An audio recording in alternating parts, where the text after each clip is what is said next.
Hello everyone. आज का हमारा टॉपिक है uniform circular motion. Chapter name जो है वो हमारा मोशन ही है। तो नाइन्थ क्लास में जब आप पढ़ते हो यूनिफॉर्म सर्कुलर मोशन, तो आप इसको बहुत ही सिंपल तरीके से समझ सकते हो। जैसे एक बॉडी सर्कल में मूव करती है यूनिफॉर्म स्पीड के साथ। यूनिफॉर्म स्पीड मीन्स कि एक जैसी स्पीड के साथ जब बॉडी सर्कल में मूव करेगी तो वो जो मोशन होगा वो यूनिफॉर्म सर्कुलर मोशन होगा।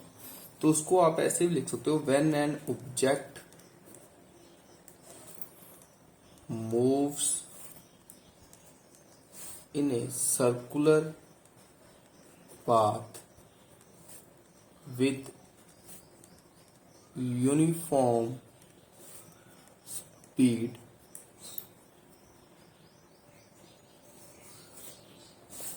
its motion is called uniform circular motion।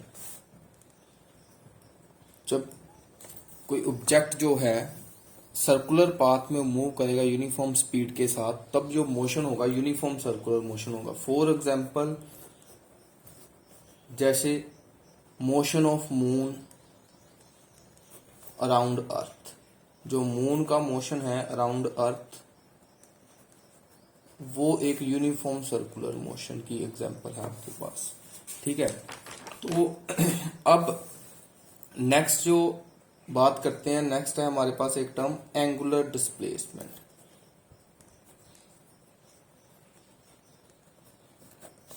देखो एंगुलर डिस्प्लेसमेंट क्या है।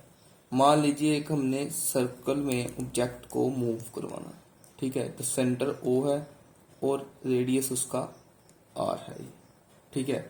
अब इस पॉइंट को हमने मान लिया A और इस पॉइंट को मान लिया B। अब यहां से लेकर यहां तक जो है वो ऑब्जेक्ट मूव करेगा।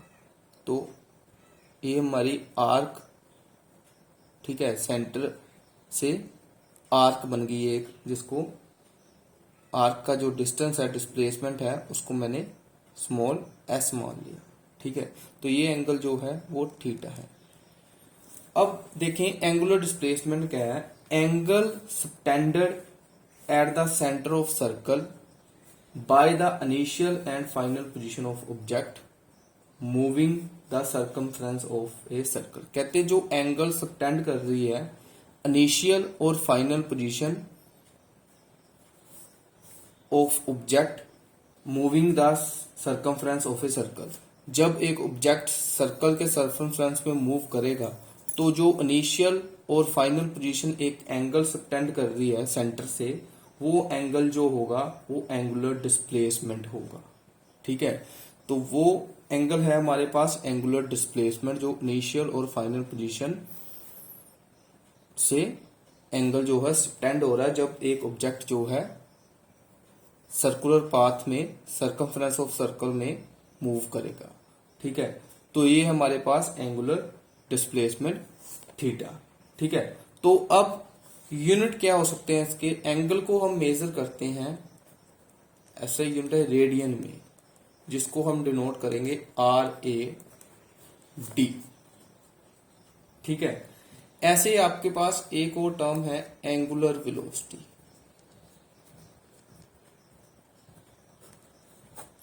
देखो एंगुलर वेलोसिटी क्या है। एंगुलर वेलोसिटी है rate of change of angular displacement with time. देखें एंगुलर डिस्प्लेसमेंट को आपने डिनोट किया था थीटा के साथ, एंगुलर वेलोसिटी को आप डिनोट करेंगे ओमेगा के साथ।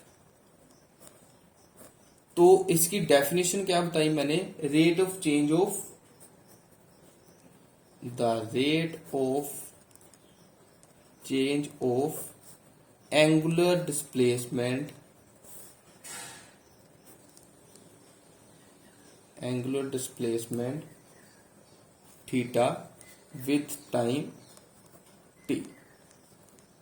मान लीजिए इसको यहां से यहां तक आने के लिए टाइम t लगा, तो रेट ऑफ चेंज ऑफ जो होगा एंगुलर डिस्प्लेसमेंट विद टाइम वो हमें बताएगा एंगुलर डिस्प्लेसमेंट एंगुलर वेलोसिटी। तो उसको हम लिखेंगे omega over rate of change of क्या, एंगुलर डिस्प्लेसमेंट। तो एंगुलर डिस्प्लेसमेंट किससे डिनोट कर, थीटा ओवर टाइम टी। ठीक है, ये हमारे पास आई एंगुलर वेलोसिटी का फार्मूला। अब एंगुलर वेलोसिटी जो है उसको अगर आप देखते हो तो उसकी वैल्यू जो है वैल्यू नहीं, उसके यूनिट जो है वो होंगे, एंगुलर डिस्प्लेसमेंट है थीटा तो इसका यूनिट क्या था, रेडियन, और टाइम के सेकंड, रेडियन पर सेकंड जो है एंगुलर वेलोसिटी के यूनिट है। अब एक और बात यहां पर ध्यान रखना, जो एंगुलर डिस्प्लेसमेंट है उसका फार्मूला क्या बनेगा, theta is equal to, angle का फार्मूला क्या था, आर्क ओवर रेडियस। तो यहां पर आर्क क्या है, आर्क ये वाली है ए से लेकर बी तक, जो स्मॉल एस है आपका, ठीक है, और रेडियस ए सेंटर ओ से ए तक रेडियस है, यहां से लेकर यहां तक आर। तो थीटा का फार्मूला होगा एस बाय आर। ठीक है, ये है एंगुलर डिस्प्लेसमेंट और ये है आपकी एंगुलर वेलोसिटी। जब एंगुलर डिस्प्लेसमेंट हो टाइम के साथ साथ तो हमें बताती है वैल्यू एंगुलर वेलोसिटी की। ठीक है, और जो एंगल सबटेंड करेगा इनिशियल और फाइनल पोजीशंस में ऑब्जेक्ट की at the circumference of circle, वो होगी एंगुलर डिस्प्लेसमेंट। ठीक है, अब नेक्स्ट जो टॉपिक है वो है relation between linear speed and angular velocity. एक रिलेशन हमने डिफाइन करना है, लीनियर स्पीड मींस v और एंगुलर वेलोसिटी ओमेगा में। ठीक है, तो सबसे पहले मान लीजिए ऑब्जेक्ट जो है दोबारा से सर्कल में वो मूव करेगा, जिसका रेडियस कितना है सर्कल का, r। इनिशियल पोजीशन a है और यहां पर उसकी v मैंने मान ली फाइनल। ये एंगल क्या बनेगा, थीटा, और ये डिस्टेंस मैंने मान ली जो डिस्प्लेसमेंट है s, इसको हम r की भी बोलते हैं। तो सबसे पहले एंगुलर डिस्प्लेसमेंट का फार्मूला क्या आएगा, आर्क ओवर रेडियस। तो इसका फार्मूला क्या है, s ओवर r। तो मैंने मान लिया क्वेश्चन नंबर 1। फिर एंगुलर वेलोसिटी ओमेगा का theta over T, angular displacement over time जो है हमारे पास क्या होता है, एंगुलर वेलोसिटी। ठीक है, तो उसको मैंने मान लिया क्वेश्चन नंबर 2। अब यहां पर आपने थीटा की वैल्यू पुट करनी है, put the value of 1 in 2।